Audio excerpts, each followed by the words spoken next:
Salut à tous! Aujourd'hui, on se retrouve pour une nouvelle interview très différente puisque je reçois non pas un cosplayer cette fois-ci, mais un doubleur, Bastien Bourlet. Vous l'avez sûrement entendu dans le rôle d'Eren Yeager dans l'Attaque des Titans, la version française de Shingeki no Kyojin, mais aussi d'autres personnages comme Mamoru Shiba ou Bourdu en VF dans Sailor Moon S, Akito dans Code Geass Bokuku no Akito, Jacques Vesalius de Pandora Hearts, June de Sword Art Online saison 2, Marcos de Terraform Mars, Takuma de Rosario Vampire, Karma de Assassination Classroom, Chuki de Tenkai Knights, Takao de Kuroko's Basketball, Meruem de Hunter x Hunter et bien d'autres. Tu as également fait du doublage en publicité et de la voix off pour différentes chaînes et programmes. C'est exact. Salut Manu, ravi de te rencontrer. Bonjour à tous. Alors dis-moi. On va commencer par une question essentielle dans une discussion. Comment vas-tu? Eh ben je vais très bien. Je vais très bien. Et toi, comment tu vas? Super. Ça se passe bien à Lyon? Ouais. Eh ben c'est parfait. Donc, est-ce que tu as des choses à ajouter à ta présentation? Non, non, la présentation est très bien et très complète. Je te remercie. Après, ça va être des petits rôles, des personnages qui sont pas spécialement importants ou qui n'ont pas de nom. Tu vois, qui ont plutôt des dénominations du type spectateur A ou passant B. Donc non, non, je pense que tu as fait le tour de tout ce que j'ai pu faire en doublage. J'ai également doublé dans des films, mais là je pense qu'on va peut-être plus se concentrer sur les personnages de manga. À toi de me dire. D'accord, si tu as envie de parler de choses liées à des films, n'hésite pas, c'est toujours intéressant. Ouais, bien sûr. Et donc tu as parlé de spectateur A, de passant B. Est-ce que quand tu doubles, ça affiche comme ça les noms, quand Oui, c'est des rôles secondaires? oui, oui, ça les affiche comme ça parce qu'en fait c'est pas des personnages qui ont des noms. Euh, Hmm. on les catégorise en fonction de ce qu'ils font comme apparition, de ce qu'ils sont. Donc si tu veux par exemple dans Kuroko, j'étais sur Kuroko hier, tu as beaucoup de joueurs de basket en fait. Et ils n'ont pas de nom du tout. Donc tu as joueur de telle équipe, joueur 1, joueur 2, joueur 3, joueur 4. Tu peux avoir comme ça 10 joueurs. Et tu vois apparaître effectivement 10 joueurs. Et pour ça, on prend les voix des comédiens qui sont sur les rôles les plus importants. Les rôles principaux ou secondaires. Généralement, c'est nous qui faisons également les petits rôles. On peut changer notre voix ou pas du tout. On peut avoir 2, 3, 4, 5 personnages. Tu vois, hier, j'en ai eu peut-être une dizaine en tout. Avec ma voix un petit peu modifiée. Et effectivement, du coup, c'est comme ça que les personnages apparaissent. Parce que de toute façon, ils n'ont pas, dans l'origine, dans le manga ou l'animé, ils n'ont pas eu le droit à un nom. Ils sont pas assez importants en fait. Est-ce que tu modifies volontairement ta voix? Est-ce que c'est un logiciel? Est-ce que tu la changes en fonction du personnage? Ouais, ouais, y a aucun logiciel derrière ça. Exception faite pour l'attaque des titans, quand Eren se transforme en titan, puisque si tu vois un petit peu la voix qu'il a, elle est de toute façon déjà modifiée en version japonaise. Et donc on l'a modifiée également pour que ce soit raccord en version française. Sinon, non, non, c'est toujours enfin c'est toujours ma voix. Il n'y a pas de modification logicielle, ça va dépendre du personnage, ça va dépendre de ce que me demande le directeur de plateau aussi, qui est la personne qui va diriger le comédien dans son jeu, dans ce qu'il doit faire, qui connaît bien le manga en général et les personnages. Donc voilà, je te parlais de Kuroko. Par exemple, j'ai Takao, qui est ma voix naturelle, un peu allégée, on va dire. Et Kobori, comme le personnage est un peu plus corpulent, un peu plus costaud, on lui a fait une voix un petit peu plus grave, si tu veux. Donc ça va dépendre aussi de ce qu'on a dans le personnage d'origine, en version japonaise, ou de ce que nous on peut voir dans le physique, puisqu'on se base aussi vachement sur le physique pour donner une voix à un personnage. Est-ce qu'en séance de doublage, tu choisis ton personnage? Absolument pas. En fait, t'es casté sur un personnage. Donc soit tu passes un essai, en fonction de... Donc, on va t'appeler pour passer un essai sur tel ou tel personnage, soit on te connaît déjà, on sait ce que tu fais, on te prend directement sur un personnage. Donc toi, tu ne choisis jamais, en fait. C'est vraiment au niveau du directeur de plateau, voire du client, donc ça peut être casé par exemple, qui décide qu'il veut tel comédien pour tel personnage. Encore une fois, on se base aussi sur la voix, puisqu'effectivement, on ne va pas donner une voix de fumeur de 50 ans à un jeune garçon de 10 ans. On se base aussi sur la personnalité du comédien, en sachant que sa voix et son style de jeu va coller au personnage qui va doubler derrière. En général, on te contacte comment pour faire un personnage? Ben, par téléphone ou par texto, c'est plus simple. Non, on me contacte directement en me demandant, en me disant voilà, je te mets, enfin, souvent on me dit je te mets sur tel essai, enfin, je te mets sur tel casting, sur tel personnage. Est-ce que tu es dispo pour venir à telle date pour refaire un essai dessus? Ou alors on te passe pas d'essai, enfin tu vas pas directement en studio pour passer un essai puisqu'on te prend directement aussi sur le rôle, ça arrive. Donc dans ces cas-là, on te demande tes dispos, enfin on t'informe, on te dit voilà, il y a tel rôle sur tel projet, je te veux dessus pour faire ça. Moi j'ai tel créneau de disponibilité, à toi de me donner tes dispos. Sachant que c'est compliqué puisqu'effectivement, généralement les dates d'enregistrement, les créneaux d'enregistrement sont assez étroits et il faut caler beaucoup de comédiens dessus, donc c'est pas évident, tu vois, il faut que le directeur de plateau jongle avec les différents emplois du temps.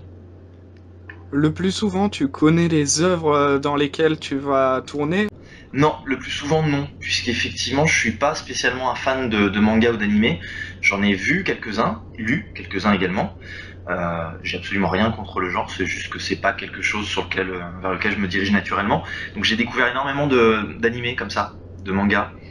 Euh, Après, ça, si j'ai le temps, tu vois, je peux les regarder en amont. Je peux regarder les versions japonaises pour voir ce qui va se passer dedans, enfin qui je vais être, qui je vais interpréter, quel est son rôle dans l'histoire, à quoi ça ressemble. Tu te prépares comment pour doubler le personnage en plus de visionner à l'avance l'œuvre de base? Il n'y a pas de vraiment de préparation, c'est ce qui est particulier ce métier, enfin avec ce secteur dans la comédie. C'est que si tu veux, tu découvres vraiment tout sur place, à moins effectivement que tu puisses regarder l'œuvre originale. Généralement, on te fait arriver sur le plateau, on te parle de ton personnage, on te fait un petit briefing dessus, et on te met tout de suite sur la boucle que tu dois enregistrer, donc sur le passage que tu vas enregistrer, la scène. On te la montre en version originale, évidemment, pour que tu puisses voir quel est le jeu du comédien, la voix, comment ça se fait. Tu peux le voir une ou deux fois et après t'enregistres. Donc t'as pas le temps de te mettre, enfin tu peux pas vraiment te mettre dans la peau de ton personnage. Tu peux pas faire de travail comme tu le ferais au théâtre ou au cinéma, à la télé. Euh, donc c'est un peu dans de l'immédiat si tu veux. Les scènes, elles sont tournées dans l'ordre ou c'est en fonction de différents critères? Non, généralement, enfin, moi la plupart du temps, à chaque fois je les fais dans l'ordre, on passe d'un épisode à un autre. Ça peut arriver si tu as plusieurs personnages de d'abord faire un personnage et de revenir en arrière sur les autres. Après, pour l'attaque des titans, on a commencé par, en fait, comme il y a Eren qui est jeune et que je le faisais aussi, on a commencé par la voix jeune d'Eren. Non, ou plutôt par la voix adulte, je sais plus. On a séparé la voix jeune, la voix adulte, ce qui fait que je suis revenu sur d'autres épisodes pour faire ce que je n'avais pas fait avant. Mais sinon, généralement, tu le fais dans l'ordre. Quand on connaît pas une œuvre, est-ce qu'il y a certaines situations qui sont difficiles pour un comédien? J'imagine pour tes collègues dans l'attaque des Titans, quand on leur dit ah, au fait, ton personnage va mourir à cet épisode, c'est pas un Oui, peu. c'est toujours une petite surprise. Après, donc, comme tu me disais, est-ce que tu peux arriver à ne pas comprendre des situations où ça peut être difficile de les appréhender quand tu connais pas? Effectivement, ce qui est bien, c'est que le DA qui lui a vu les épisodes, donc le directeur artistique, le directeur de plateau, lui a vu les épisodes, connaît, sait ce qui se passe, donc il peut te l'expliquer au fur et à mesure. Hein, ça arrive généralement qui te disent voilà là en fait lui il vit telle situation donc en fait son personnage est dans telle humeur, il pense ça, là le personnage lui a fait tel coup avant donc lui il va se venger.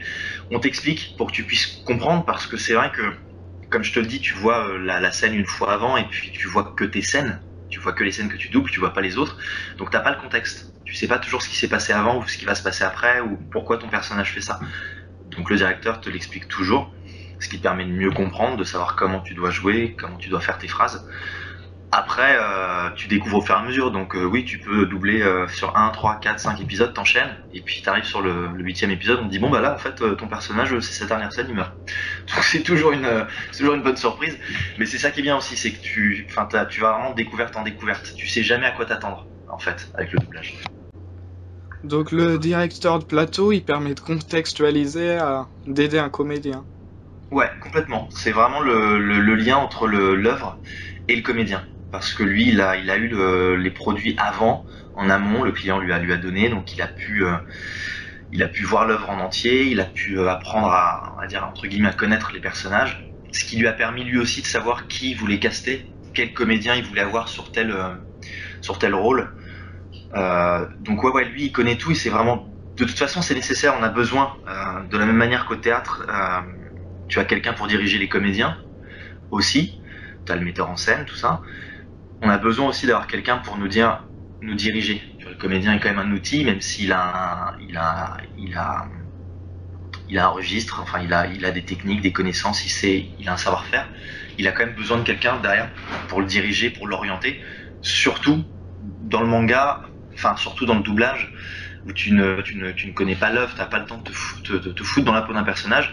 Et le manga, qui est encore un autre exercice dans le doublage, c'est quand même assez particulier puisque, enfin voilà, tu connais le genre, il y a beaucoup d'extrêmes, il y a beaucoup de, enfin, on tombe sur des choses, des situations qui sont juste improbables, que tu ne verras jamais dans du live, donc avec des vrais comédiens. Et, euh, et du coup, ouais, c'est important d'avoir quelqu'un comme le DA qui peut t'expliquer exactement où tu vas et ce que tu dois faire.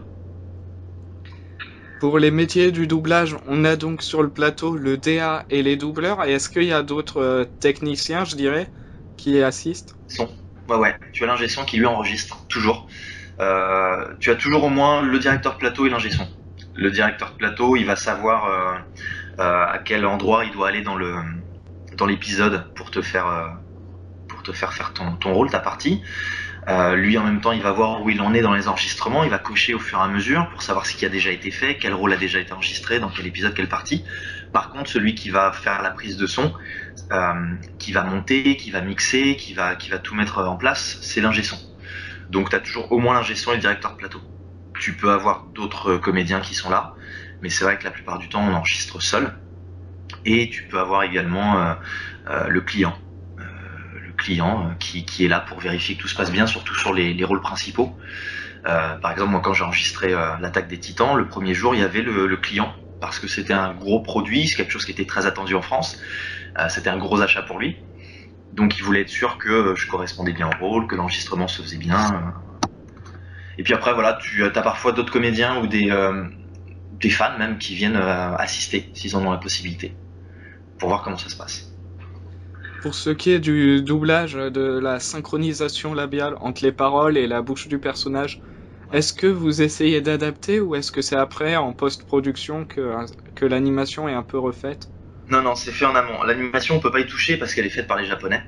En plus, je sais pas si tu le sais, si les gens qui vont écouter le savent, mais les Japonais enregistrent au texte et non pas à l'image. Eux, ils ont pas d'image de ce qu'ils font, en fait. C'est pour ça que même dans la version japonaise, parfois, tu peux voir que le labial est un peu dans les choux. Donc déjà, c'est une belle performance pour eux parce que sans image, c'est pas évident. En français, tu as déjà le traducteur qui va te traduire le texte brut. Et après, tu as l'adaptateur qui va lui se charger comme son nom l'indique, de l'adapter en français. C'est-à-dire qu'il va falloir que ça colle à la façon de parler en français, aux tournures de phrases qu'on a. Tu peux pas juste prendre littéralement du japonais et le mettre en français. Et après, il doit faire en sorte que ça colle aux lèvres, au labial, comme tu dis. Donc tout ça, c'est fait en amont, avant le comédien. Donc nous, ce qu'on a à faire, c'est de respecter le timing. Tu as une barre, tu as ton texte qui passe sur la barre. Quand il tape sur la barre, tu dois le commencer. Et tu dois le finir quand le personnage en VO le termine. Donc c'est vraiment l'image.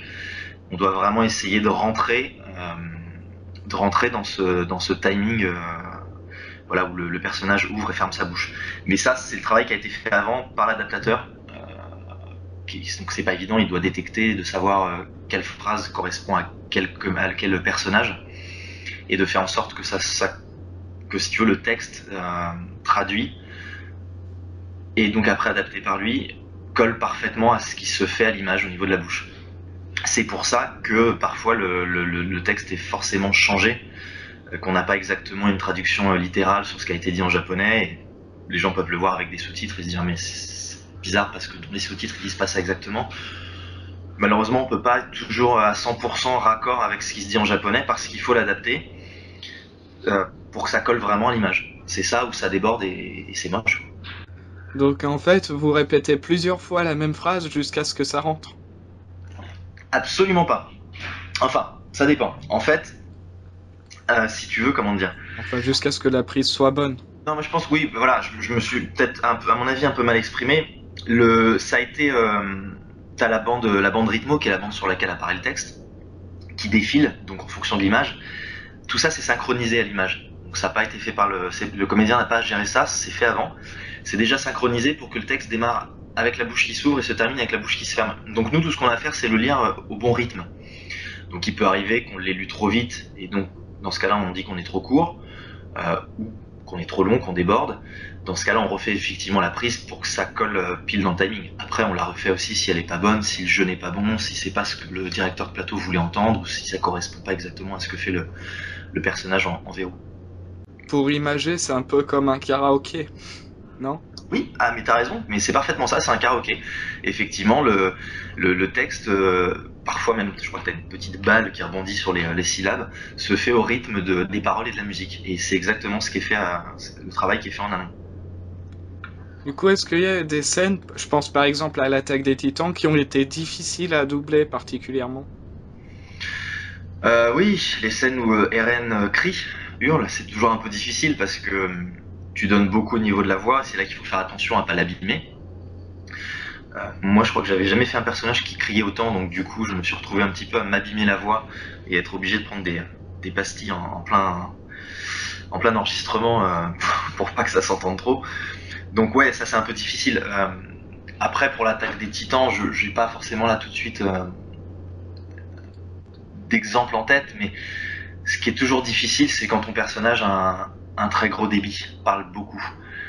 Parce que forcément, tu vois, ça te prend pas mal au niveau de la respiration. Comme toi, t'as pas forcément naturellement un débit qui est très rapide, t'as pas forcément l'énergie du personnage à la base dans ce que tu fais, dans ta façon de parler. Mais il faut que tu colles à ça. Quand tu dois enchaîner beaucoup de phrases très très vite, là c'est effectivement tu hyperventiles un peu, tu vois, c'est difficile au niveau du souffle. Mais voilà, après c'est difficile comme c'est un truc de comédien, donc c'est difficile. Pareil pour le théâtre, pareil pour le cinéma. C'est pas évident. Il y a des émotions qui sont pas évidentes aussi. Pleurer, c'est pas facile, surtout quand t'es pas dans la situation. Tu peux pas, tu vis pas ce que vit le personnage. Toi, t'étais il y a 2 secondes assis sur le canapé en train de raconter une blague avec l'ingé son, et d'un coup on te lance la boucle et on te dit voilà, on te la montre. Tu vois que le personnage pleure. Et il faut que tu pleures, en tout cas, que t'aies l'air de pleurer. Donc ça, ouais, ce sont des choses souvent difficiles à faire. Et effectivement, il y a des choses plus difficiles que d'autres. Mais de toute façon, c'est un réel plaisir en général. Pour les difficultés, je pense aussi aux scènes dramatiques, comme vous incarnez vraiment le personnage. Est-ce qu'il arrive que des fois vous soyez très bouleversé, etc. Que ça. Ouais. Bien sûr, ça arrive. Bah, je peux pas parler pour tout le monde évidemment, mais si, si ce que tu vois l'image te plaît, et si effectivement parfois la scène est assez longue, donc on la laisse se dérouler et tu la doubles au fur et à mesure en même temps que tu vois l'image. Parfois tu as même aussi les comédiens, les autres qui ont été enregistrés, donc on te donne le retour de ce qui a déjà été fait en français. Donc ouais, ça arrive de se prendre un petit peu dans l'émotion. Eren, quand il voit sa mère se faire, j'espère que je spoil personne, mais quand il voit sa mère se faire tuer par un titan, la scène est très très dure de toute façon. Moi j'avais regardé l'attaque des titans avant, donc c'est quelque chose qui m'avait beaucoup plu. Quand tu vois la scène se faire, que tu sais ce que tu dois faire comme émotion, que tu vois l'émotion à travers les yeux du personnage, parce que voilà, les dessins, l'animation est quand même très belle, et que t'entends le comédien japonais qui fait un bon travail derrière aussi, ça te prend. Ça te prend et tu sais que tu dois le faire, donc tu le fais et tu te laisses prendre aussi par cette émotion et ça aide. Ça aide énormément. Donc après, ça dépend si tu es pris dans ce que tu fais, si ce que tu fais enfin si le personnage te parle, si ça te parle ce que tu vois à l'image, ou puis ça peut dépendre de l'humeur du moment. Tu sais, tu peux être dans un mauvais jour, un bon jour, tu peux être plus fragile dans certains jours. Il y a des moments où tu peux être plus facilement sensible à certaines choses. Donc ouais, bien sûr, tu peux te prendre à ressentir ce que ressent ton personnage. Ça va pour ce qui est du spoil, c'est le premier chapitre, le premier épisode, donc ça devrait aller. Mais je dis ça, tu sais, pour ceux qui n'ont pas encore regardé l'Attaque des Titans, s'il y en a, hein, il y en a toujours. Moi, je sais que autour de moi, tout le monde n'a pas regardé, évidemment. Donc, on sait jamais. Si quelqu'un l'a pas vu et ne savait pas ce qu'allait se passer, eh ben, c'est trop tard maintenant. Oui. Une séance de doublage en général, ça peut prendre combien de temps dans une journée? Alors, ça va dépendre de la longueur du rôle, surtout. si ton personnage a beaucoup de texte, parce que ça peut te prendre une journée complète. Tu vois, généralement, ça dépend, ça va commencer vers 9h30, voire 10h. T'as aussi la pause déjeuner, souvent, qui est d'1 heure, 1 heure et demie quand même, et puis ça peut finir jusqu'à 19h, donc ça peut te prendre une journée complète, ça peut te prendre une demi-journée, ça peut prendre seulement 2 heures. Ça va vraiment dépendre de la longueur du rôle, donc de la longueur de son texte, si t'as beaucoup de choses à dire. Ça peut dépendre aussi si le comédien a du mal à se mettre dedans, s'il est bon ou pas. Il y a pas mal de paramètres, mais généralement dans le manga, euh, on fait on dit en 2 salves. Donc pour une saison, on fait en 2 parties. Et généralement, si tu veux, on va faire dans la journée ou dans la demi-journée, toute, enfin la moitié d'une saison, quoi. Donc je sais pas, ça dépend. Ouais, il y en a. Ça fait quoi? Ça fait une dizaine d'épisodes en général. Ouais, une demi-saison, ça fait à peu près 12 ou 13. 12 ou 13, ouais. Donc voilà. Euh, pour Kuroko hier, je sais même plus combien. Non, hier, ceci dit, tu vois, c'était, je sais plus quelle saison c'était, j'ai pas été très attentif, mais je pense qu'on a été sur une dizaine d'épisodes, mine de rien. Donc ça dépend, parce que je pense que tu dois avoir des séries qui ont une vingtaine d'épisodes en tout pour une saison. Mais bon, en général, on fait une demi-saison sur une. Ouais, parce que ça va assez vite dans le manga, et puis je te dis, si t'as des rôles qui sont pas très très importants, voilà, pour Eren, c'était pas la même chose. Pour Eren, on l'a fait en 2 fois, on l'a fait en. Je crois que ça a pris que 2 jours, en fait. 2 ou 3 jours. Parce que le rôle étant important, mine de rien, il y a moins de texte avec Eren qu'avec Armin, qui parle beaucoup plus, surtout qui fait le narrateur. Donc ouais, il fallait bien une journée complète pour enregistrer la moitié d'une saison. Une séance de doublage, ça se déroule comment, en général? Alors, une séance de doublage, donc tu arrives, tu dis bonjour à tout le monde, tu discutes. Ensuite, tu rentres en studio, en cabine. Donc tu vas te mettre derrière la barre, parce qu'il y a une barre généralement, sur laquelle le comédien peut se tenir, s'appuyer. L'ingé son règle la hauteur du micro, règle ses paramètres. Le directeur de plateau te dit voilà, alors ton personnage, c'est lui. Il a tel rôle dans la série c'est ça, il se passe ça. Je te le montre. Et on y va. Ça va assez vite, en fait. On te montre donc effectivement la première chose que tu dois doubler, on te la montre en version originale, pour que tu puisses quand même savoir comment ça se joue. Et tu y vas, t'enchaînes. Pour ce qui est de l'ambiance entre les doubleurs, souvent j'ai entendu que c'était convivial, que les différentes personnes se lâchaient, déliraient entre eux. Mais dans un animé aussi sombre, comment ça se passe?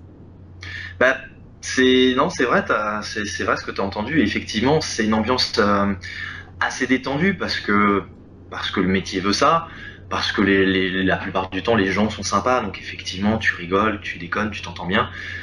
Euh, Comme c'est dans de l'immédiat, tu vois, on te montre ce que tu as à faire, tu le fais tout de suite et tu passes à autre chose derrière. Ça a beau être sombre, ça pèse pas forcément sur l'ambiance. C'est très sérieux pendant que tu enregistres. Tout le monde se tait évidemment, t'es à fond dans ce que tu fais. Par contre, ça n'empêche pas de déconner. D'ailleurs, c'est même ça parfois qui te fait rire. C'est que t'as fait quelque chose de tellement lourd, de tellement important, de tellement sombre, que derrière, ça peut te faire marrer, justement, même en détente, tu vois, pour détendre un peu l'atmosphère, ou parce que c'est rigolo juste d'être dans une situation où tu parles à un personnage qui est en train de mourir, c'est ton meilleur ami, alors que tu sais qu'autour de toi, t'es dans une pièce avec des potes, parce que tu t'entends bien avec les gens, et que t'es pas du tout dans ce contexte-là. C'est le décalage qui est drôle. Donc non, non, mais c'est toujours très sérieux dans le boulot quand tu le fais. Par contre, entre les prises, il n'y a pas de problème pour se détendre, quoi. Après, ça va dépendre aussi. Si t'as un directeur de plateau qui est très sérieux et qui aime pas spécialement rigoler, tu vas pas trop le tester, tu vois. Mais moi, j'ai de la chance, je suis tombé qu'avec des gens sympas, de toute façon. On va centrer autour du métier du doubleur, de ton expérience personnelle et professionnelle. Ouais. Déjà, quand as-tu commencé le doublage? Je crois que je n'arriverai même pas à te donner une date exacte. Je sais plus du tout. Donc c'était avec Mar, il y a quelques années. Par contre, quand? Non, ça c'est moche parce que j'ai même pas de réponse à te donner. Je sais pas, j'ai pas fait gaffe en fait. J'ai pas fait gaffe, j'ai même pas regardé, tu vois, je suis un mauvais client parce que j'ai pas préparé l'interview, j'ai pas regardé. Si t'arrives à retrouver quelque part, si on arrive à retrouver la date de doublage de Mar, Mar, l'animé de 2007, il me semble, donc ça doit être ah bah, plus tard. ça doit être en 2008, Mm. à mon avis. Je pense Je que ça sais doit qu'ils être se en sont 2008. arrêtés à la moitié de l'animé pour le doublage. Mais moi je sais pas du tout parce que comme j'ai fait que des petits rôles, c'était vraiment le tout début, je démarrais. J'ai fait que des tout petits rôles donc je suis venu sur quelques épisodes et c'est vrai que j'en sais pas plus. Ah, Mais ouais, donc du coup, je sais pas, j'ai commencé, ouais, je dois avoir commencé dans ces eaux-là. Le truc, c'est que si tu veux, j'ai commencé sûrement vers 2008. Euh, mais après, j'ai fait une pause aussi de quelques années avant de revenir au doublage. Donc, euh, donc c'est vrai que même si j'ai commencé à cette période-là, il y avait aussi donc Pandora Arts et putain, c'est quoi le truc des vampires? Euh, Je crois que je l'ai quelque part en plus. Rosario Vampire, non? Ouais, mais alors attends, parce que c'est pas ça en français, c'est Vampire Nights, je crois. Ah non, Vampire Night. Je me suis trompé. Rosario Vampire, c'est un autre animé en fait qui contient Vampire dans le nom. Ah bah voilà. Non, non, bah alors non, c'était pas moi. Donc Non, non, c'est moi qui me suis planté donc. t'inquiète, c'est pas grave. Non, non, c'est Vampire Nights, voilà, c'est ça. Donc à cette époque-là, j'avais fait ces trois-là. Enfin, surtout avec Pandora Hearts et Vampire Nights où j'avais des rôles secondaires, donc un peu plus importants. Ensuite, j'ai fait une pause, j'ai arrêté le doublage. Je saurais pas te dire exactement pourquoi, mais le studio, donc à l'époque c'était Studio Rentec, donc avec qui j'avais doublé tout ça. On a un peu perdu le contact. Moi, j'ai continué mon parcours parce que moi, j'ai commencé avec tout ce qui est voix off, en fait, donc la publicité, les documentaires, tout ça. Et puis, je suis revenu sur le doublage avec eux il n'y a pas si longtemps que ça, du coup.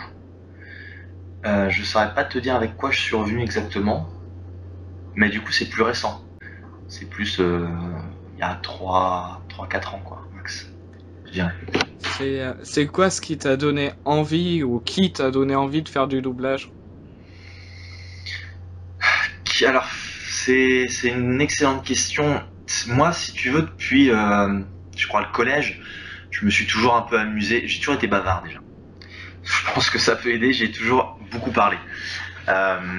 Au collège, je m'amusais à faire des voix, des imitations. Enfin, pas forcément des gens connus, mais juste à changer sa voix ou à déconner. Tu vois, j'ai toujours été un peu guignol. Du coup, ça a continué aussi au lycée. C'est quelque chose qui m'a plu sans le savoir parce que je suis assez télévore. Je regarde pas mal la télé, je regarde beaucoup de séries, de films, VO ou VF. Et puis moi, j'ai grandi avec des VF incroyables, des versions françaises incroyables, comme tu vois, on en parle en ce moment, Retour vers le futur. Retour vers le futur, excellente VF avec des comédiens incroyables. Donc du coup, moi, je pense que c'est quelque chose qui m'a marqué sans forcément le savoir. Euh, Après, par la suite, je me dirigeais vers des études dans le milieu du cinéma. Et je me suis rendu compte que c'est quelque chose qui me bottait bien la voix, sans vraiment savoir que c'est un métier à part entière ou comment on y accède. Et si tu veux, j'ai vu un jour qu'il y avait un mec qui avait une espèce d'école, entre guillemets, euh, pour apprendre un peu le métier de voix off, ce que c'était de faire de la voix, de la publicité. Donc je suis passé par là. J'ai appris.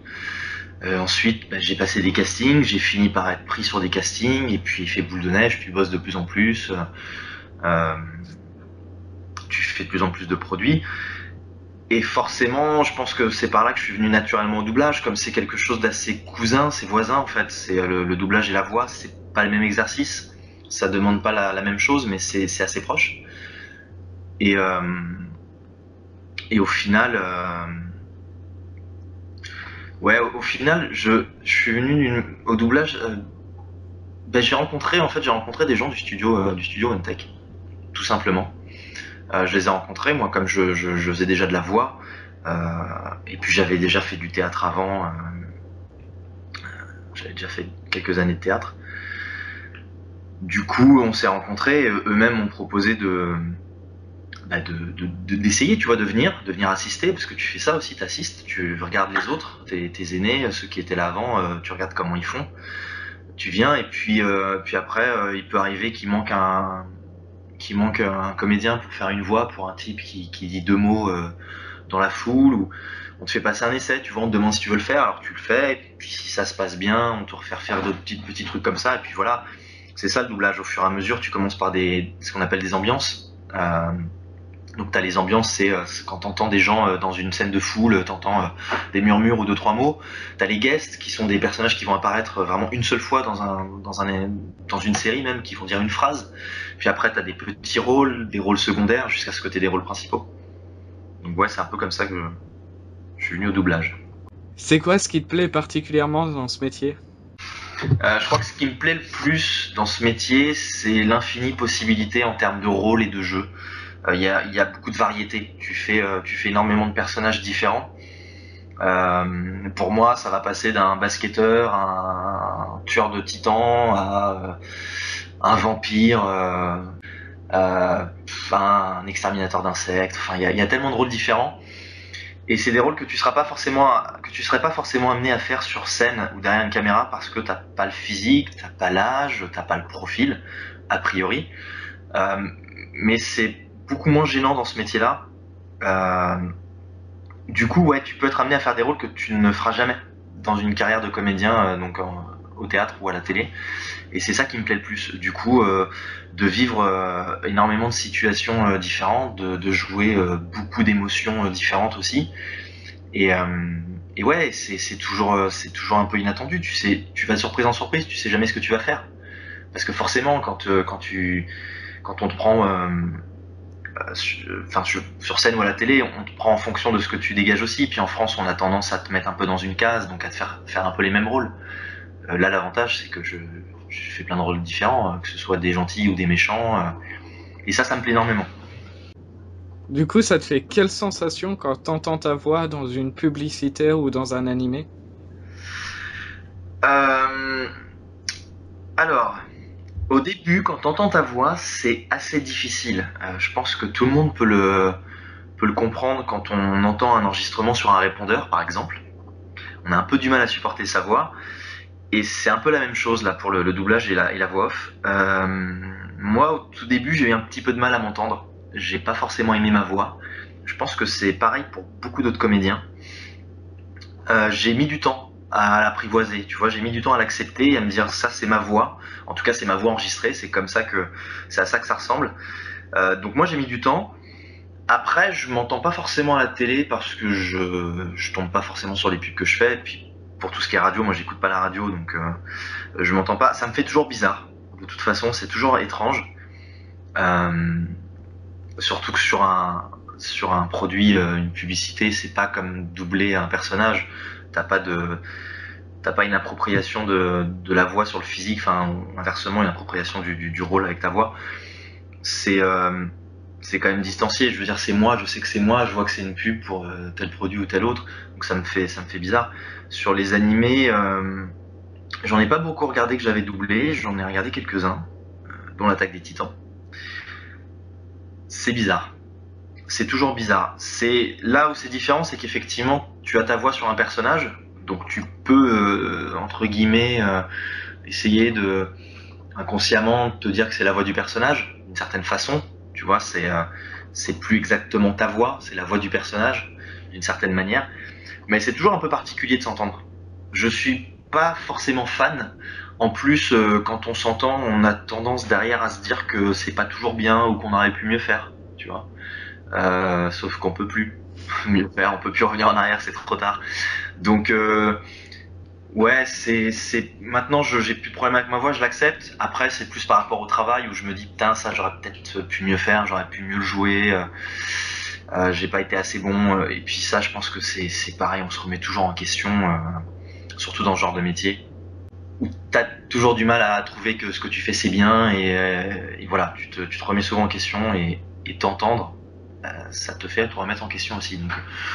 Donc voilà, c'est pas comme avant où je pouvais plus me blairer, vraiment, je pouvais pas blairer ma voix. Je l'accepte, mais après, c'est pas ce que je préfère m'entendre. Quant à ta famille et tes amis, ça leur fait quoi? Bah, ça leur fait drôle, ça leur fait tout drôle, surtout ma famille, qui me connaissent depuis tout petit, forcément, ça leur fait toujours bizarre. Euh, du côté de la famille, il y a toujours une fierté, évidemment, ça on peut pas leur enlever. Après, amis et famille, ça les fait plutôt marrer. Parce que ma voix, quand je parle, est pas exactement la même que ma voix au micro, surtout parce que tu places pas ta voix de la même manière, et puis selon le rôle en doublage, je modifie ma voix. Donc quand je fais des voix jeunes, des voix un peu gamins, ça les fait toujours marrer. Ma mère a toujours du mal à me reconnaître. C'est quand même la seule qui n'arrive pratiquement pas à me reconnaître quand elle m'entend. Donc ça me fait toujours marrer. Mais ouais, ça les amuse en fait. En fait, ça les amuse. C'est ça. C'est que je pense que quand tu connais quelqu'un, quand tu le connais d'une certaine façon et que d'un coup tu l'entends faire autre chose, je pense que la première action c'est d'en être amusé.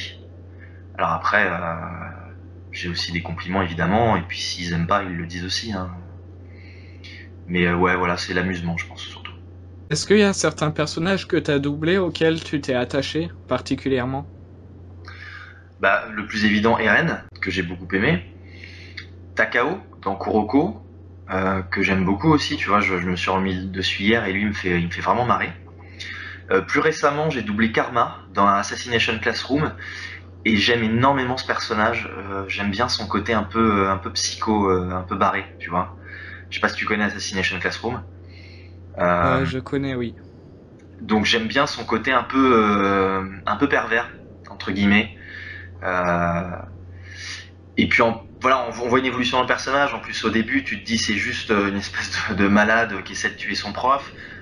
Après, tu vois qu'avec le prof, il y a un certain lien qui se crée et il se détend un peu plus. Karma, ouais, c'est un personnage que j'ai beaucoup aimé. Après, je sais pas qui d'autre parce que est-ce que je me souviens de tous? Enfin oui, en tout cas, il y en a certains auxquels tu t'attaches. Et c'est ça qui est bizarre, c'est que tu peux parfois t'associer au personnage que tu doubles. Alors c'est pas un dédoublement de personnalité, c'est pas de la schizophrénie non plus, mais c'est vrai qu'à force de faire un rôle, d'être dessus, et comme forcément en version française c'est toi, c'est toujours toi qui le fais, tu prêtes ta voix, tu prêtes aussi ton caractère au personnage, même si tu essaies de coller le plus possible à l'image, à ce qui a été fait en version originale, mais tu donnes de toi dans le rôle, donc forcément il y a une part de toi dans le personnage. C'est là où du coup tu t'associes aussi au personnage. Donc oui, parfois tu as l'impression d'être, surtout quand tu le doubles, au moment où tu es en train de bosser dessus, tu as l'impression un peu d'être le personnage. Et sachant que tu as bossé dessus, que tu as été sa voix française, même avec le recul quand t'en parles un peu comme si c'était toi, tu vois, tu dis pas, tu, tu, tu dis pas, tiens, qu'est-ce que fait Eren, ou ouais, Eren il a fait ça, tu dis putain, j'ai fait ça, ou t'as vu, putain, le mec il me fonce dessus, il essaie de me bouffer, ou putain, faut que je sauve Armin. Voilà, c'est tout con, mais tu parles à la première personne comme si c'était toi, parce que tu joues, t'es dedans. Effectivement, c'est toi qui es en train de faire le taf par-dessus. Donc même si c'est pas toi qui est à l'image, ça te donne un peu ce sentiment que c'est quand même toi d'une certaine façon. Mais après, évidemment, pas de mégalo là-dessus et tu te dissocies très bien du personnage et tu sais très bien que toi t'es le comédien et voilà, en même temps c'est tellement classe quand tu vois un gars qui fait des cabrioles en l'air et qui décapite des mecs qui font 15 mètres de haut, c'est tellement plus classe que de prendre le métro pour aller enregistrer que tu vois, tu peux aussi t'associer dans ce sens-là. C'est parce que c'est aussi sympa comme tu t'identifies à des personnages en tant que spectateur. Ben voilà, là t'as une double identification parce que t'as aussi joué le rôle du personnage. Du coup, je pense que ou je suppose que c'est plus difficile de s'identifier à des personnages comme ceux de Terraform Mars, non? C'est toujours plus facile de s'identifier à des personnages un peu plus concrets. Terraformars, effectivement, quand t'as des persos à qui on a injecté de l'ADN d'insectes pour se transformer aussi un petit peu en insectes et se battre contre des insectes humanoïdes sur une autre planète, c'est quand même difficile de s'identifier parce que alors là, je suis sûr de jamais vivre. Enfin, en tout cas, je touche du bois. Hein. J'espère qu'on n'aurait pas une invasion à la Starship Troopers.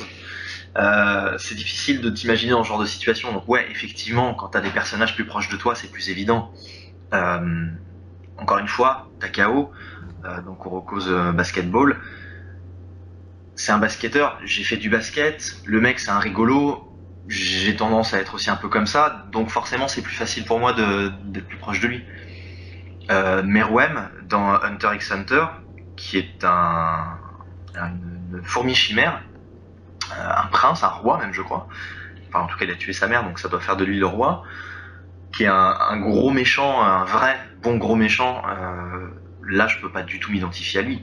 Parce que effectivement c'est pas du tout mon caractère et c'est pas du tout des situations que je vivrais. Mais t'essayes de trouver cette part du personnage en toi. Parce qu'on a tous, enfin voilà, on s'est tous mis en colère une fois dans sa vie, même si on est quelqu'un de très sympa, donc tu peux trouver de la méchanceté en toi, tu peux trouver de la colère, tu peux trouver de la gentillesse, du romantisme. C'est des choses, je pense, qu'on a plus ou moins en nous, même si c'est pas dans le caractère de base, et tu peux les retrouver, le personnage, le rôle peut te permettre de les retrouver. D'ailleurs, pour l'anecdote de doublage, est-ce que des animés comme Terraform Mars sont doublés sur la version censurée ou non censurée? Puisque l'anime a été diffusé au Japon d'abord en censuré. C'est une très bonne question, je sais pas du tout, je sais pas, parce que du coup je connais pas la différence entre les deux versions. C'est simple, pour Terraform Mars, ils te mettent un gros écran tout noir quand il y a des scènes gore. Non, non, non, bah c'est pas censuré alors. C'est pas censuré. D'accord. Non, non, moi j'ai pas vu de scène noire. Après, il y a de la censure dans la VF pour le texte, parce que ça va dépendre du client, tu vois. Ils ont pas toujours envie d'entendre des injures.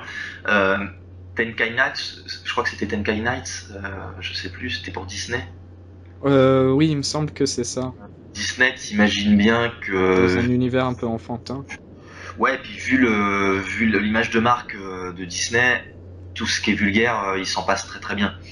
Donc j'avais fait un autre projet, je sais plus ce que c'était, avec un entraîneur. Qu'est-ce que c'était? Ginga et Kickoff. Enfin, ça c'est le titre français. Voilà, J'ai vu. Galaxy. Ah bah voilà, j'ai oublié que j'avais été dans Galaxy Kickoff aussi. En français, donc, je crois que c'est Galaxy Kickoff. L'entraîneur est alcoolique. Sauf qu'en français, on le dit jamais qu'il est alcoolique. Parce que le client ne voulait pas parler de l'alcoolisme. Donc je sais plus, je crois qu'on dit qu'il est malade ou on trouve des astuces, mais du coup, voilà, c'est une demande du client. Euh, je sais pas si je dois le dire, mais je te dis en tout cas, c'est une demande du client qui veut censurer parce que par rapport au public qui est visé ou par rapport Mm. au support de diffusion aussi parfois, il y a des choses voilà, qu'ils estiment qu'ils ne doivent pas être dites. Donc malheureusement, les traducteurs adaptateurs n'ont pas le choix, doivent se plier à ça. Le directeur de plateau aussi parfois doit encore modifier des choses. On doit s'y plier. Alors c'est sûr que ça fait crier derrière ceux qui regardent la VO parce que du coup il y a une grosse différence. Mais bon malheureusement on n'a pas le choix. Oui, ça me fait penser un peu à la VF de Ken le Survivant dans le Club Dorothée, où ils édulcoraient, ils Ouais, se lançaient même des défis, des mots à placer, tout ça. c'est ça. Ah, ça, c'était une sacrée époque. Effectivement, c'était des mangas qui étaient pas spécialement destinés aux enfants. Oui. C'était des sujets très adultes. C'était même lu par des adultes, comme Nicky Larson aussi. Euh, le problème, c'est que c'était diffusé pour des enfants. Donc forcément, ils ont dû l'adapter. Donc ils ont dû le censurer. On le sait tous. Moi perso, en tant qu'enfant, ça m'a pas empêché d'adorer les versions françaises parce qu'on ne savait pas que c'était plus mature, plus violent, plus sexuel, plus gore. Et du coup ouais, ils ont énormément censuré. Et après, ce qu'il faut savoir, c'est comme le manga à l'époque, c'était pas spécialement très connu en France ni très populaire. C'était un sous-genre qui était très peu exploité. Euh, et les directeurs de plateau et les comédiens, voire même ceux qui distribuaient le produit qu'on avait les droits en France, ils connaissaient pas grand-chose. Je vais pas dire qu'ils ne respectaient pas le produit, mais c'est que du coup, ils savaient pas forcément ce qu'ils devaient faire dessus. Ils s'en amusaient beaucoup, comme c'est quand même, enfin en tout cas pour les comédiens, ce sont des comédiens de talent hein, qui sont là depuis des années. Ils s'éclataient énormément dessus. C'est ce qu'on appelle un peu le doublage en roue libre. Donc effectivement, comme tu le dis, ils se faisaient des défis, ils se faisaient plaisir, ils s'amusaient. Le meilleur exemple, c'est Nicky Larson, hein, avec tous les méchants de Nicky Larson, Ouais. euh, qui disent n'importe quoi qu'il arrive. Mais voilà, il le savait très bien, il l'assumait. Ils l'assument encore aujourd'hui, c'est comme ça que c'était voulu, c'est comme ça qu'ils l'ont fait, ils se sont bien éclatés avec. Ça n'a pas empêché qu'au niveau du jeu, c'était très bien. C'est juste qu'au niveau du texte, par contre, c'était n'importe quoi. Ça, on est d'accord. Mais du coup, moi, je trouve que c'est culte, tu vois, ce sont des doublages cultes, en tout cas pour ma génération. Moi, j'ai 31 ans. on en parle, c'est des doublages cultes, ça nous a marqué, ça nous fait rire. On a aussi le recul de savoir aujourd'hui que c'était un peu n'importe quoi, mais ça a marché à l'époque en tout cas. D'ailleurs, est-ce que tu as des anecdotes à nous confier, des infos insolites qui t'est arrivé en séance de doublage? Bah, je vais te décevoir parce que pas vraiment. Les anecdotes, enfin, ce qui est un peu amusant, c'est que tu te lâches hein, quand t'enregistres et parfois tu changes le texte qui est à l'image. Tu dis des grosses conneries parce que tu sais qu'elles seront pas gardées, évidemment. Euh, Parce qu'elles vont pas être gardées. Elles sont parfois gardées par les ingé-sons à part, sur des pistes à part, parce que du coup ça les amuse et ils te les ressortent sur un autre enregistrement, tu vois. T'es en train de faire quelque chose et ils te rappellent les conneries que t'as pu dire avant, donc ça détend bien. Moi je me souviens alors c'était Hunter x Hunter, mais c'était pas quand je doublais Meruem, c'était avant, quand c'était un peu moins sombre. Je sais plus ce que c'était, je crois que c'était, ils faisaient toute une espèce de concours ou d'initiation tous ensemble pour peut-être devenir des Hunters d'ailleurs. Oui, le tournoi Hunter. Je crois, ouais. Et je faisais pas mal d'ambiance, de personnages secondaires. Et je sais qu'à un moment donné, comme tu dis un peu, c'est des petites phrases qui ressemblent à rien. Tu vois, t'as toujours des personnages qui gueulent dans le fond, qui disent un peu n'importe quoi. Et je sais que je me suis amusé à dire n'importe quoi. J'avais un personnage qui arrêtait pas de lever les bras en l'air, qui était content derrière. Donc je dis ouais, je suis content, je lève les bras. Voilà. J'ai fait dire ça au personnage. Donc ils l'ont, comme on dit, sous-mixé, c'est-à-dire qu'ils ont baissé, ils ont fait en sorte que ça se mélange et qu'on l'entende pas. Mais ça a été gardé, si tu veux. Juste un mec qui dit ouais, je suis content, je lève les bras, alors que c'est pas effectivement c'est pas le texte. Il devait juste dire ouais, ouais, super, ouais, quelque chose comme ça. Mais oui, donc ça peut arriver qu'on dise des petites conneries pas très importantes qui vont être gardées dans le fond, mais qui vont être mélangées, sous-mixées et qui vont pas s'entendre. Sinon, de dire des grosses conneries pour faire rire les copains ou pour faire rire l'ingé son, le directeur de plateau, ça arrive souvent, surtout que tu fais en sorte que ce soit dans le jeu et dans le labial aussi pour que ça colle bien, que les mecs derrière te les récupèrent. Moi je l'ai fait avec Eren, j'ai dit des grosses conneries, parce que ça détend l'atmosphère aussi, vu que c'est très très lourd, que le personnage est quand même assez sérieux. Ouais, donc tu t'amuses un petit peu, des fois tu te lâches, tu changes la voix du personnage, ou tu changes son texte, ça va être gardé juste pour le plaisir. C'est des choses que t'aimerais qu'ils soient vraiment gardées pour être mis dans le DVD, à la limite dans les bonus, tu vois, bonus doublage, comme tu as parfois le bêtisier de ce qui a été raté. Ce serait sympa aussi d'avoir, je pense, le bêtisier dans le doublage. Après, peut-être aussi que les gens n'ont pas grand chose à faire du doublage français, mais ça peut être des choses à intégrer dans un DVD qui peuvent être rigolotes. Donc, mais sinon, j'ai pas vraiment d'autres anecdotes. Après, ça va être des choses qu'on se raconte entre comédiens. Là, du coup, je pense que c'est du domaine du privé. Euh, je pense qu'il y a un copyright là-dessus, je peux pas en parler. D'accord. Par exemple, pour ce qui est des conneries que t'as pu dire avec Eren, il y a quoi? Il y a une scène, je sais qu'il y a une scène, ils sont en train de. Je sais pas où ils sont en pleine nature. Ils sont en train de bouffer à l'extérieur, je crois. Ils ont dû faire un camp de fortune, ils sont en train de parler de stratégie et de manger. C'est à peu près vers la scène vers le puits, non? Oh putain, je saurais pas te dire du tout. Malheureusement, parce que moi-même, après avoir doublé, j'ai pas regardé encore tous les épisodes. Je vois à peu près. Et je sais que j'ai fait parler Ren comme une racaille. Je sais plus ce que je lui ai fait dire exactement, mais j'ai fait en sorte que ça colle à l'image. Ce qui a bien fait marrer tout le monde, et je crois qu'ils l'ont gardé d'ailleurs dans le studio. Ouais, je sais plus ce qu'il disait exactement, mais je lui ai fait dire une grosse connerie en mode ouais, Fisty, toi-même, tu sais, mon pote. Un truc comme ça à la con. Ça a bien fait marrer tout le monde. Par contre, ce qu'il a dit exactement, je sais pas. Je sais que je l'ai fait aussi dans Tenkai Nice, comme c'est quelque chose de très un peu plus enfantin. Malheureusement, c'est là où tu as envie de dire des choses un peu plus adultes, forcément. Et ils ont énormément de scènes qui sont toujours les mêmes, où ils enfilent leurs armures. Tu sais, t'as le personnage qui bouge pas et t'as les armures qui viennent se coller à lui, un peu comme on l'avait dans les Chevaliers du Zodiaque.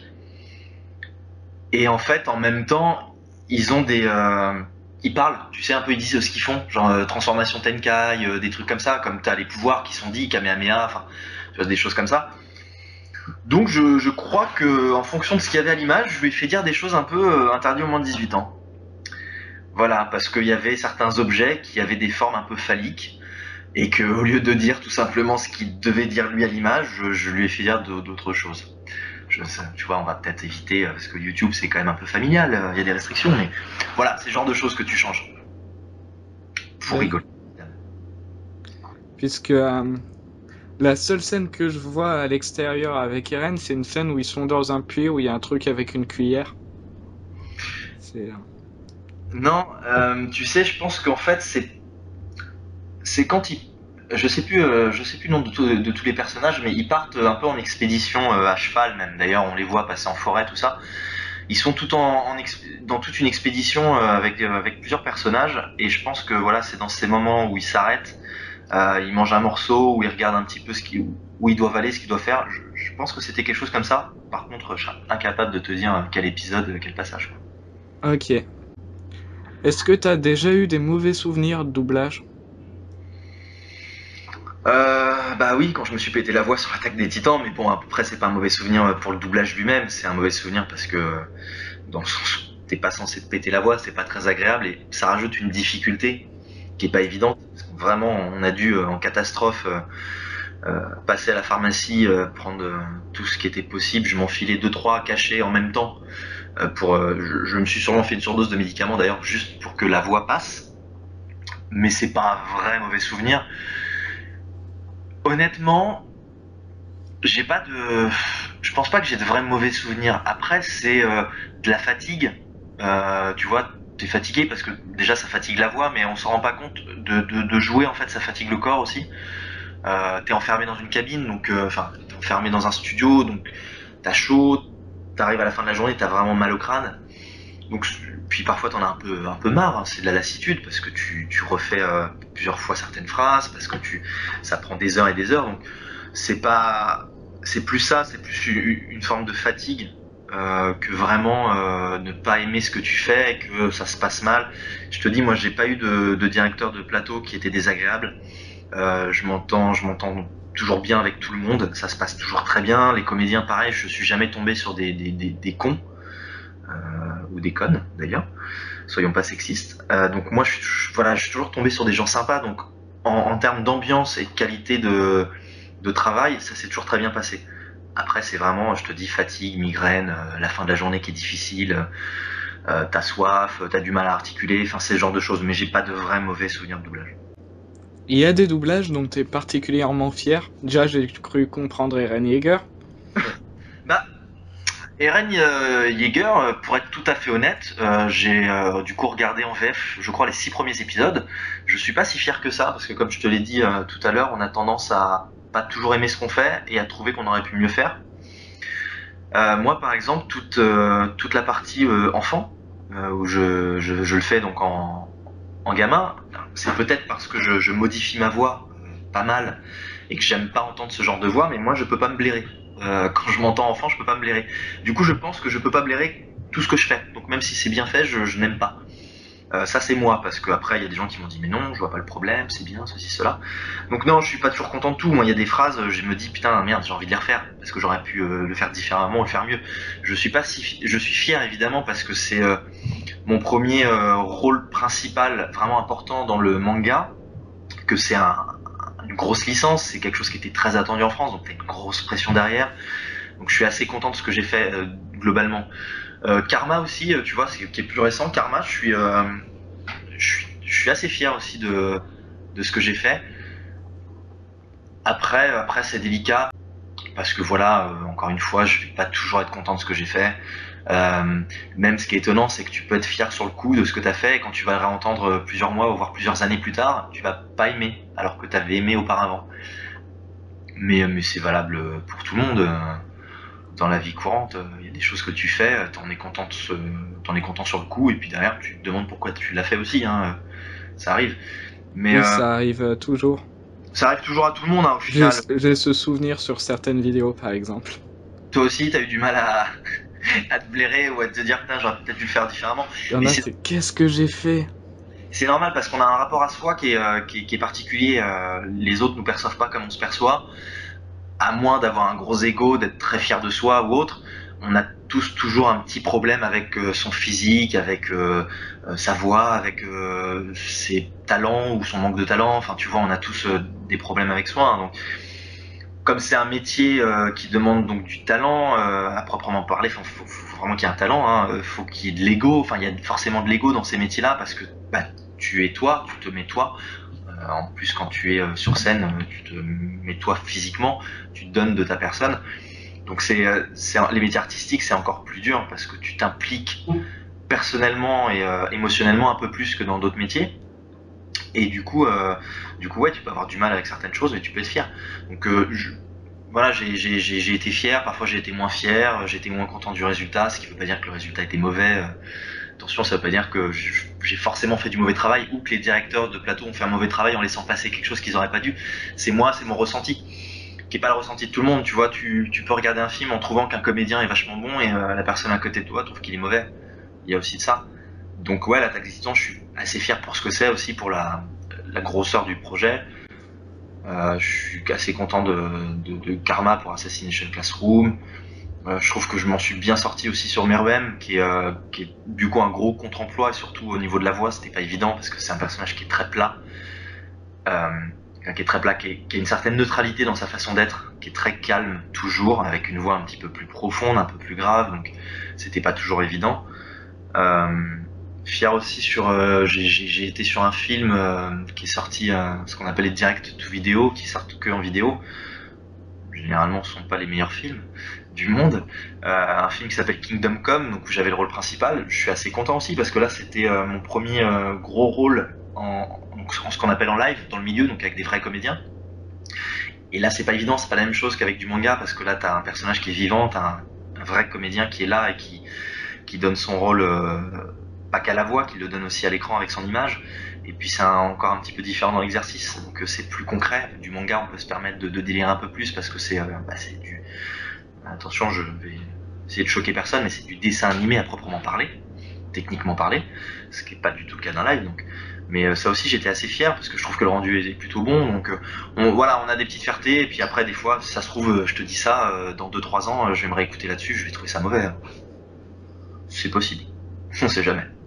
Est-ce qu'il y a des personnages particuliers ou des œuvres particulières dans lesquelles tu aurais aimé doubler? Des centaines. Tout le temps, mais tout le temps en fait. Déjà parce que, par exemple, moi je crois que j'ai été plus ou moins amené au manga. Enfin, non, au manga forcément, j'y étais amené tout gamin avec Club Dorothée, c'est sûr. C'est là où j'ai connu les animés pour la première fois. Donc évidemment, j'aurais adoré être dans Dragon Ball Z, j'aurais adoré être dans Ranma 1/2, les Chevaliers du Zodiaque, le Collège Foufoufou. Je peux t'en sortir des dizaines comme ça, enfin toute la panoplie de ceux qui étaient au Club Dorothée. Moi, plus tard, à l'adolescence, j'ai découvert GTO. J'ai rencontré Benoît Dupac d'ailleurs, qui est la voix d'Onizuka. Qui est un excellent doubleur d'ailleurs. C'est un comédien et qui est quelqu'un d'adorable. Humainement, c'est quelqu'un de vraiment bien, qui fait partie des... Tu vois, j'ai aussi assisté à certains de ses plateaux, je suis venu, il m'a accueilli avec plaisir, les bras ouverts, il a vraiment été génial, donc pour le coup... voilà, pour le coup, pour ceux qui connaissent sa voix en tout cas et qui aiment son travail, je peux vous le dire, c'est quelqu'un de génial derrière humainement. Donc ça rajoute au personnage. Mais GTO, ouais, j'aurais adoré doubler dessus.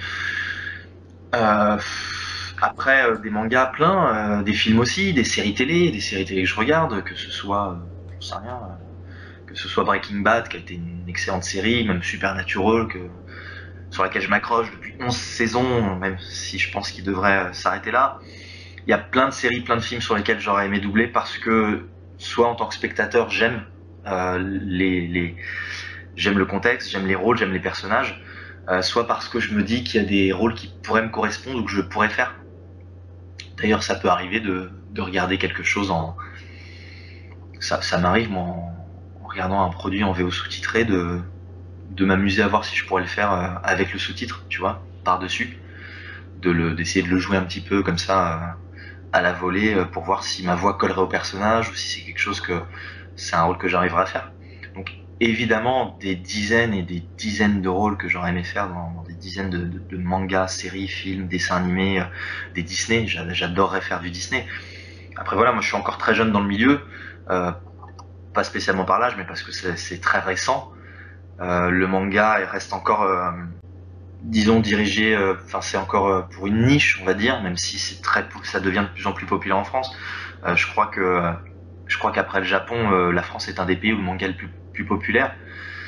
Et puis ça se popularise auprès des gens. J'en vois plein de gens qui lisent dans le métro des mangas et pas forcément des gens que tu verrais lire du manga pourtant. Donc voilà, moi je suis pas encore particulièrement connu. Je suis connu pour ceux qui regardent du manga, mais sinon voilà, je suis encore très jeune dans le métier, donc j'ai le temps de faire beaucoup de rôles. Et voilà, je suis impatient de voir ce que l'avenir me réserve là-dessus, parce que c'est toujours plein de bonnes surprises et j'ai le temps de faire plein de choses. Mais ouais, il y a beaucoup de rôles que j'aurais aimé faire. On va revenir au doublage. J'ai une question qui m'est venue entre-temps, c'est est-ce que, entre comédiens, vous faites des échauffements vocaux avant d'attaquer sur une phrase?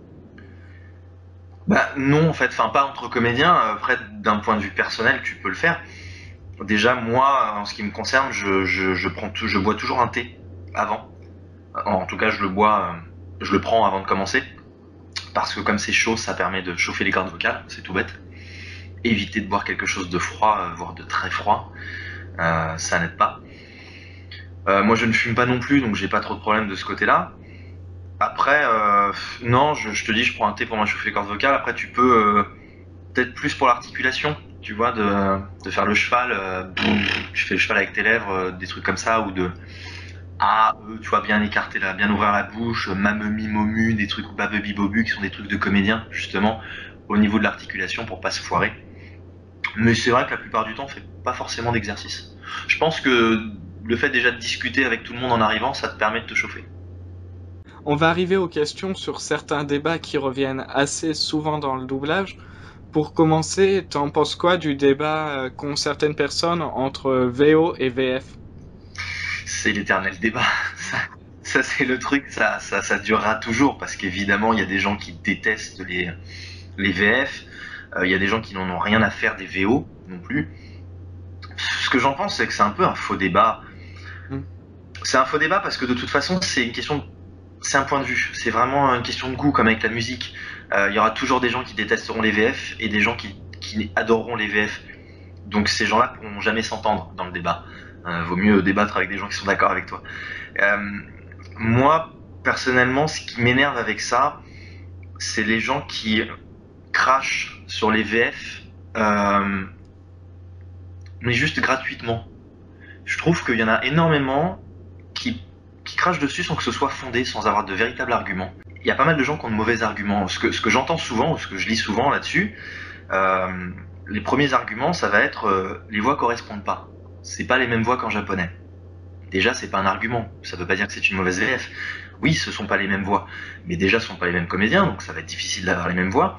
Et en ce qui concerne le manga, par exemple, ce qui est particulier, puisque le japonais est une langue quand même particulière, une culture qui est à 10 années-lumière de la nôtre, quand tu as un personnage qui a 12 ans, non 15 ans, et que la voix japonaise est faite visiblement par un type qui en a une trentaine, et qui a une voix très très grave, il y a quelque chose qui colle pas pour nous. Dans une logique, en tout cas une logique française, quand t'as un mec qui a 15 ans, tu lui mets la voix de quelqu'un qui a 15 ans. Et c'est ce qu'on fait en doublage. Donc évidemment, moi je fais des rôles, je les entends, les voix sont plus graves en version originale, mais ma voix, elle correspond peut-être plus aussi à l'image par rapport à ce qu'on voit du personnage. Donc dire que le doublage est pas bon parce que la voix est pas la même, déjà c'est un mauvais argument. Après, t'as souvent l'argument du fait que le texte est modifié. Comme je te le disais tout à l'heure, malheureusement t'as pas de choix parce que tu peux pas faire une traduction littérale, que t'es obligé de coller déjà au labial, donc il faut changer les mots tout simplement. Et aussi parce que tout bêtement, il y a des expressions qui n'existent pas en français, des expressions japonaises qui sont pas traduisibles, où il faut l'adapter à la façon dont on parlerait en français, donc tu es obligé de modifier le texte. Donc oui, désolé, malheureusement, on modifie le texte. C'est vraiment pas de la mauvaise volonté ou un manque de respect, c'est juste une obligation. Malheureusement, c'est qu'on est obligé de le modifier. Alors après, un mauvais doublage parce que le comédien est mauvais, là je suis d'accord, on peut cracher dessus. Maintenant, une version originale sera toujours enfin, normalement sera toujours au-dessus d'une version française, évidemment. Euh, Surtout pour ce qui est d'un comédien présent physiquement, parce qu'un dessin animé, ça me dérange moins, sachant que c'est un personnage créé de toutes pièces. On peut un peu lui faire dire ce qu'on veut comme on veut, d'une certaine façon, mais évidemment que le jeu en version originale sera toujours au-dessus. On essaie de respecter le plus possible, de pas trop l'abîmer, pas trop l'égratigner. Mais voilà, je trouve que c'est un peu trop facile de cracher sur parce que c'est ce qui se fait souvent, hein, c'est de cracher comme ça sur une VF en disant c'est mauvais juste parce que c'est pas une VO. Oui, aussi forcément le jeu d'acteur et la langue français et japonais ne sont pas les mêmes. Évidemment, tu peux pas parler en français comme tu parles en japonais, c'est complètement différent. C'est con, hein, mais tu as un personnage qui se met en colère en japonais. Ça donne quoi? Ça donne quelque chose du genre Coco, il va s'énerver un petit peu comme ça. Je fais exprès d'exagérer, mais c'est quand même plus ou moins ce qui se fait. En français, tu vas jamais faire ça. Ça colle pas. Un mec qui s'énerve en disant comment tu me parles, en disant comment tu me parles toi? Ça marche pas. Donc tu le fais à la française. On a une langue, on a deux langues qui sont complètement différentes, avec des prononciations différentes, avec des expressions différentes. On peut pas les faire de la même façon. Et effectivement, une colère faite à la japonaise ne sera jamais une colère faite à la française. C'est déjà plus évident pour tout ce qui est anglo-saxon, puisque c'est plus proche, ne serait-ce que pour la culture, mais ça reste différent là aussi. Et on le voit, voilà, tu peux pas, il y a des choses en japonais que tu ne peux pas retranscrire en français, donc tu le fais à la française. Et c'est ça qu'il faut comprendre, c'est que quelqu'un qui parle en français, il va pas parler comme tous ceux qui adorent le manga et qui n'aiment pas les versions françaises, quand ils parlent au quotidien, ils parlent pas comme des japonais. Leur façon de s'exprimer est une façon de s'exprimer à la française. Donc c'est ça qu'il faut comprendre. C'est que clairement, on peut pas faire pareil. Et eux, ils ont effectivement tendance à monter dans les extrêmes, à surenchérir, un peu exagérer dans les colères, à faire de gros aigus aussi, à aller très loin là-dedans. C'est pas forcément comme ça qu'on parle en français. Donc on essaie de coller un peu, mais t'es obligé de coller surtout déjà à ta langue et à la façon de s'exprimer en français, quoi. Et il arrive que le doublage soit considéré comme mal reconnu et peu valorisé, que souvent les doubleurs sont dans l'ombre par rapport aux personnages qu'ils incarnent. C'est quoi ton interprétation sur cette question? Bah, je trouve pas que ce soit si dévalorisé que ça, parce que déjà on a une vraie spécialisation du doublage en France, ce qui n'est pas le cas dans tous les pays. Et il y a des pays où il y a pas de doublage à proprement parler. Enfin, déjà, il n'y a pas de doublage, il n'y a que des sous-titres. T'en as même, je crois que c'est en Pologne, mais je dis peut-être une connerie, où c'est une lecture. C'est une même personne qui lit tous les rôles avec sa voix. Il ne fait que les lire, en fait, pour que les gens aient la traduction. Il n'y a pas de jeu, il n'y a pas de comédien. Donc on a une vraie spécialisation déjà, donc c'est déjà pas si mal. Pratiquement tout ce qui est diffusé en France a une version française. Euh, Après, pour ce qui est des comédiens qui sont dans l'ombre, je vais pas dire que c'est voulu, mais c'est le métier qui veut ça. Oui. Tu fais du doublage, tu le fais pas pour être reconnu. Parce que t'es derrière un micro, personne ne voit jamais ton visage. Parce que ta voix est pas forcément la même quand tu doubles, donc on la reconnaît pas dans la rue. Parce que les gens, si les gens passent et t'entendent dire un mot, c'est pas comme ça qu'ils vont te reconnaître. Et puis c'est vrai qu'on associe facilement une voix à un visage, donc à un comédien étranger ou à un personnage de manga. Donc c'est difficile de le dissocier et de le voir, d'associer la voix au visage du comédien. Donc c'est pas, je crois pas hein, que ça dérange, de ce que je sais moi, ça dérange pas les comédiens qui font du doublage. Moi ça me dérange pas, comme je te l'ai dit, je recherche pas spécialement une reconnaissance directe du public. Puis l'avantage à pas être connu, c'est que t'es pas embêté non plus quelque part. T'as pas besoin de te cacher, t'es pas embêté dans la rue ou ce genre de choses. Donc non, mais c'est normal, c'est le métier qui veut ça, c'est obligé. Tu peux pas être connu, c'est un métier de l'ombre, mais c'est comme ça. Le doublage est un métier de l'ombre. On prête notre voix à des comédiens, à des personnages. On sait ce qu'on fait, on le fait pour ça. Donc je pense pas qu'il y ait de problème. Après, et on le voit, tu vois, avec des interviews comme celle que tu me fais, d'autres comédiens qui sont interviewés sur YouTube, il y en a plein des interviews de comédiens de doublage. Donc il y a quand même une petite reconnaissance. Il y a une reconnaissance par le biais de ces interviews, par le biais des conventions où on peut rencontrer des comédiens de doublage et donc les comédiens peuvent rencontrer leurs fans. C'est super agréable. Moi, je suis ravi à chaque fois que quelqu'un me dit tu fais la voix d'un tel, j'adore ou j'aime bien ce que tu fais. Évidemment, c'est super gratifiant, c'est génial et ça me suffit, j'ai pas besoin de plus. Euh... J'allais dire autre chose, j'ai oublié. Euh... C'est moche. J'ai complètement oublié ce que j'allais dire. Bah voilà. Du coup, non, je sais plus. J'allais dire un truc, je l'avais en tête pendant que je parlais. Et tu vois, je parle et j'oublie ce que j'ai envie de dire. D'accord, tu me diras si ça te revient, je l'ajouterai en annotation dans la vidéo. Allez, on va faire comme ça. Donc, aussi, il y a une internaute, puisque j'ai fait un appel aux questions au cas où ceux qui me suivent en est auxquels je ne pouvais pas penser. Et donc, il y a quelqu'un qui a demandé si il y a de plus en plus de guest stars d'acteurs qui doublent des films d'animation, par exemple. Tu Euh, veux dire des comédiens qui sont des comédiens reconnus à la télé, qui vont doubler dans du dessin animé ou de l'animation? oui, On pense enfin, tu penses à des choses, non, en particulier, comme euh, souvent les films Pixar ou autres qui sortent au cinéma avec des voix de célébrités. je vais donner des exemples. Par exemple, Danny Boone qui a doublé Olaf, ou dans La Reine des Neiges, Ouais, ou ou Ballet. Alex Good qui a doublé l'humain dans Hôtel Transylvanie. C'est ça, ouais. Oui, ou je crois que c'est Gad Elmaleh dans Moi moche et méchant. Oui, T'avais Dubosc dans Nemo, enfin t'en as plein. T'as Elise Moon aussi qui était dans le truc de robot, je crois. Enfin, il en a fait plus que ça. Euh, oui, je crois qu'il y en a plus qu'avant par rapport au si on remonte dans le temps. Mais en même temps, je pense qu'il y a plus de diffusion aussi de films d'animation au cinéma qu'avant. C'est un peu plus populaire. Et il me semble assez logique que l'explication soit qu'en fait, pour un producteur, il a plus de chances que son. Enfin, si tu veux, quand t'amènes quand t'amènes un film comme Nemo en salle, pour qu'il soit vu du plus grand nombre, forcément mettre un nom connu sur l'affiche, ça peut attirer. Moi, de mon point de vue personnel, je comprends pas trop l'intérêt parce que je me dis que déjà, pour les films d'animation qui sont pour les gamins, je crois pas que les gamins sont attirés par un nom sur une affiche. Je pense qu'ils sont attirés par le dessin animé avant tout.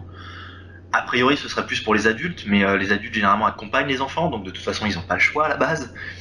Moi, personnellement, je vais pas, et je sais que les gens qui m'entourent ne vont pas voir tel ou tel film d'animation parce que c'est la voix française, c'est un comique ou un acteur français. Moi, je trouve pas que ce soit utile.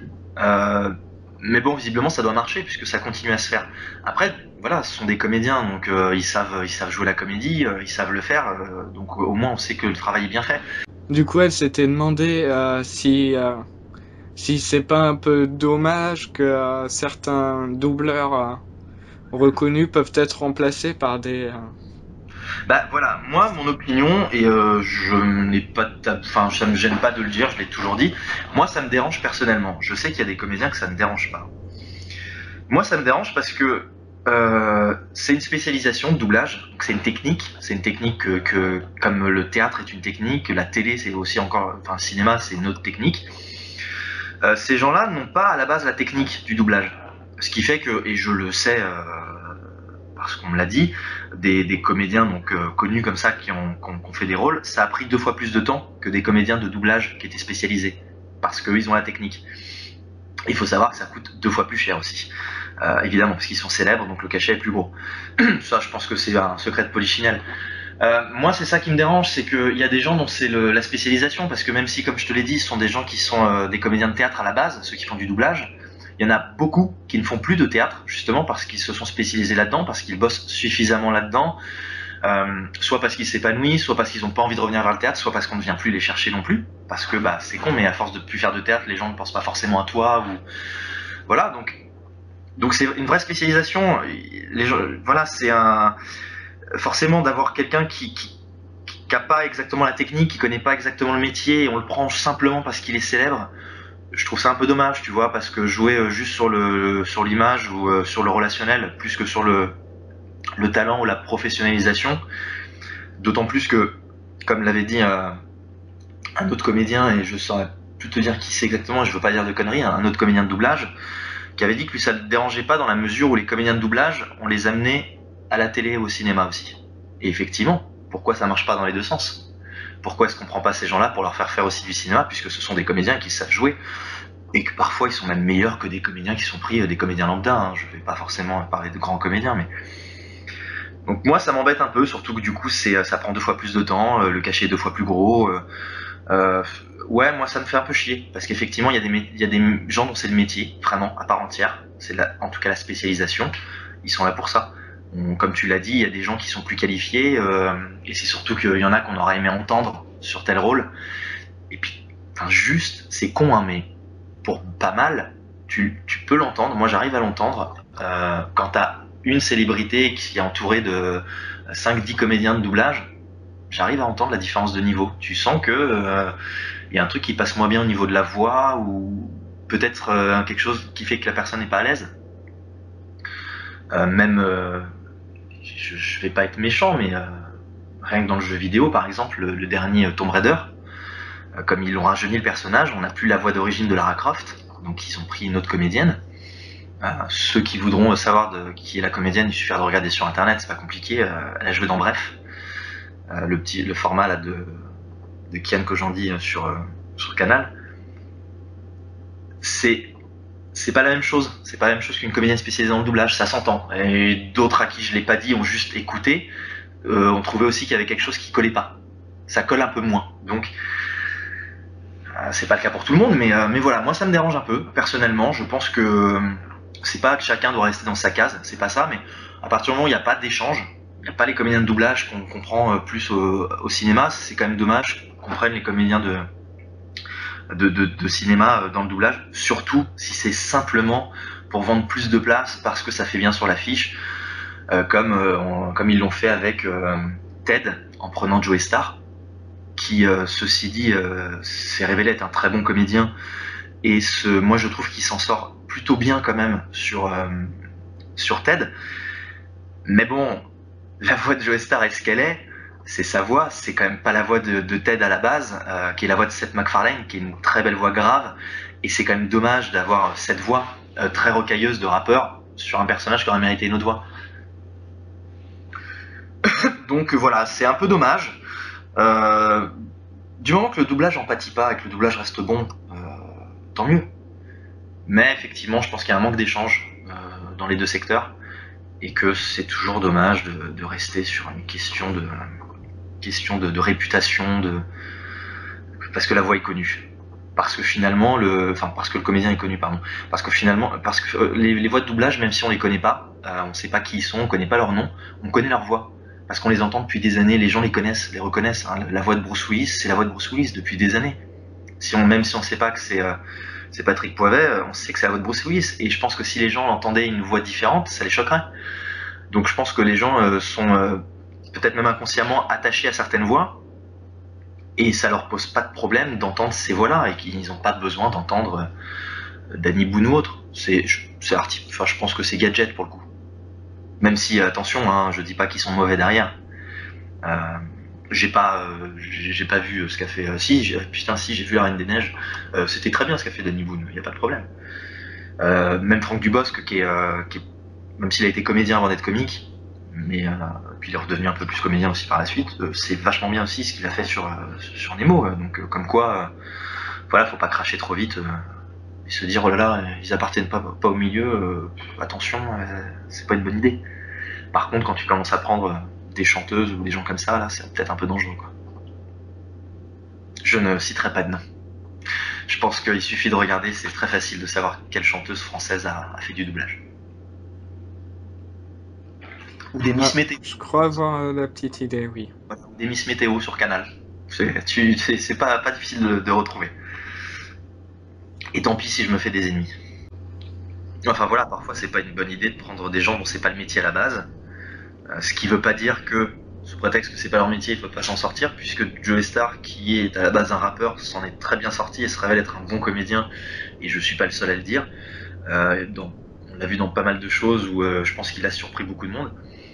Mais c'est pas le cas de tout le monde. Tout le monde n'a pas du talent dans tous les domaines. Il y a des gens qui savent très bien chanter mais qui savent pas jouer la comédie. Il y a des gens qui sont de putain de mécaniciens mais qui sont pas capables de faire du pain. Enfin, c'est valable dans tous les domaines, quoi. Il y a des talents où il y en a pas. Il y a des talents, il y a des enfin, tu vois, il y a des expertises, il y a des connaissances, il y a des talents, et tout le monde ne partage pas les mêmes.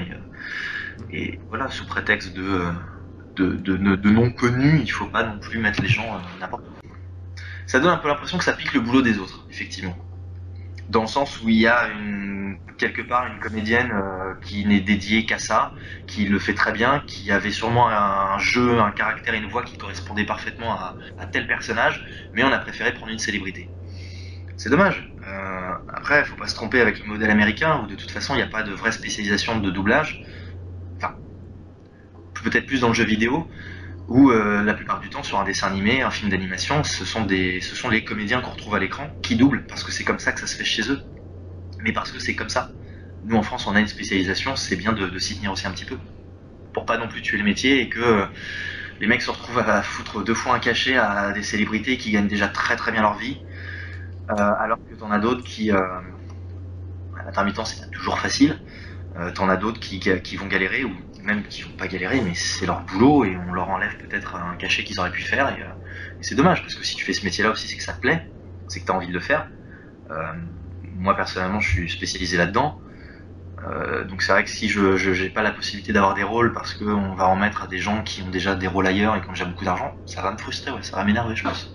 Ça après c'est mon ressenti personnel, hein, et je sais que c'est pas celui de tous les comédiens, mais moi personnellement ça peut m'énerver. Merci pour ta réponse. Mais de rien. Du coup, on arrive au terme des questions. Est-ce que tu as des choses à ajouter? Écoute, je ne sais pas trop, j'ai envie de dire arrêtons de se prendre la tête sur VO, VF. Si vous n'aimez pas la VF, regardez la VO. Si vous aimez la VF, regardez-la, vous pouvez faire le comparatif. Le métier du comédien de doublage est un très beau métier qui n'a, enfin voilà, qui ce que demande le métier est vraiment génial. On se fait vraiment plaisir à faire ça. C'est très agréable de se retrouver dans différents rôles, dans différents films, dans différentes situations. Et c'est surtout agréable derrière de savoir qu'un doublage a plu, de savoir que les gens aiment ta voix, que les gens apprécient ton jeu. J'espère voilà que ceux qui écouteront l'interview apprécieront cette interview, apprendront des choses. En tout cas, je te remercie de m'avoir proposé cette interview et ça m'a fait très plaisir. Euh, Merci à toi d'avoir accepté. Bah de rien, moi écoute ça. Moi je fais vraiment ce métier-là par passion. Donc tout ce qui touche à ça, moi c'est avec un grand plaisir. D'autres interviews, aller dans des conventions, ce sera, enfin, j'en serais ravi. Donc merci à toi et puis j'espère que les gens vont continuer de te suivre sur YouTube. Et qui sait qu'on se retrouvera peut-être pour d'autres interviews plus tard, pour d'autres rôles, pour d'autres choses même. Donc voilà, je crois que j'ai fait le tour de ce que je tenais à dire. Très bien, moi aussi. Je crois qu'on a tout ce qu'il faut. Mon mot de la fin, ça va être... bah déjà, je te souhaite une bonne continuation dans ta profession. Je te remercie.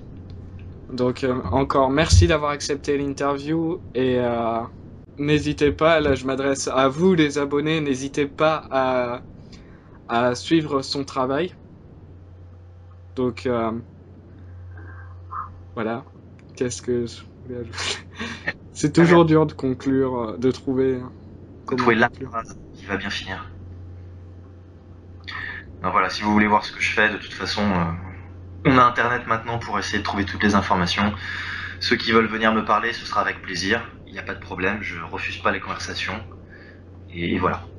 Donc voilà, c'est ainsi que se termine cette interview de Bastien Bourlet, qui a doublé un paquet de personnages, mais pour citer le plus connu, on va dire, qui a doublé Eren Yeager dans l'Attaque des Titans, et j'espère d'autres par la suite, qui sait. Bien sûr, plein, plein. Tu vas voir, je te tiendrai au courant, ça viendra. Donc quant à moi, je vous dis à bientôt pour une nouvelle vidéo, et donc voilà, n'hésitez pas à vous abonner si ce n'est pas déjà fait. Partagez la vidéo si vous avez des gens qui sont intéressés par l'univers du doublage. Et sur ce, je vous dis à la prochaine. Au revoir à tous.